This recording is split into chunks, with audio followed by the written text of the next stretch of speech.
1857 भारत की धरती पर एक ऐसी आग भड़की जिसने ब्रिटिश साम्राज्य की नींव तक हिला दी। लेकिन सवाल है, क्या यह सिर्फ एक सैनिक विद्रोह था या एक ऐसा तूफान जो सालों से दबे गुस्से का विस्फोट था? आज हम उस कहानी को जानेंगे जहां डर भी था, गुस्सा भी था और आज़ादी की पहली पुकार। 18वीं सदी के अंत तक ईस्ट इंडिया कंपनी धीरे धीरे भारत पर अपना नियंत्रण मजबूत कर रही थी। राजाओं की ताकत कम हो रही थी, किसानों पर टैक्स बढ़ रहे थे और लोगों के दिलों में गुस्सा पनप रहा था। जब लॉर्ड डलहौजी की नीति ने कई राज्यों को छीन लिया तो कई राजाओं ने महसूस किया कि अब अगला नंबर उनका हो सकता है। फिर आया वो पल जिसने आग में घी डाल दिया। नई बंदूकें दी गईं और उनके कारतूस के बारे में एक खतरनाक अफवाह फैलने लगी। कहा गया, इन कारतूसों पर गाय और सूअर की चर्बी लगी है, हिंदुओं के लिए पाप, मुसलमानों के लिए हराम। क्या ये सच था या एक साजिश?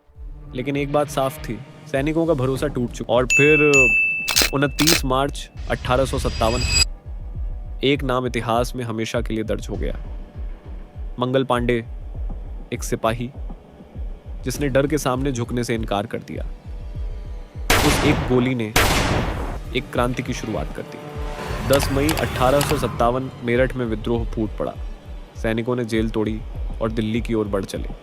दिल्ली पहुंचकर उन्होंने मुगल सम्राट बहादुर शाह जफर को भारत का बादशाह घोषित कर दिया। अब यह सिर्फ विद्रोह नहीं था, अब ये आज़ादी की लड़ाई बन चुकी थी। इस लड़ाई में कई वीरों ने इतिहास रच दिया। झांसी की रानी लक्ष्मीबाई, जिन्होंने कहा, मैं अपनी झांसी नहीं दूंगी। तात्या टोपे, नाना साहेब, बेगम हजरत महल, हर जगह विद्रोह की आग फैल चुकी। लेकिन ब्रिटिश साम्राज्य चुप नहीं बैठा। उन्होंने पूरी ताकत के साथ जवाब दिया। कई शहरों में भयंकर लड़ाइयाँ हुईं और हजारों लोगों ने अपनी जान गंवा दी। धीरे धीरे विद्रोह कमजोर पड़ने लगा।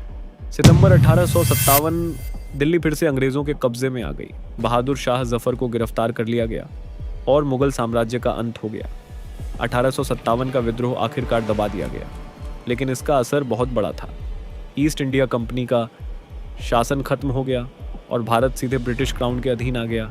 1857 की क्रांति भले ही सफल नहीं हुई, लेकिन इसने एक सपना जगा दिया, आज़ादी का सपना। और शायद अगर वो चिंगारी ना जलती हो तो इतिहास भी अलग होता, क्योंकि हर आज़ादी किसी पहली लड़ाई से शुरू होती है।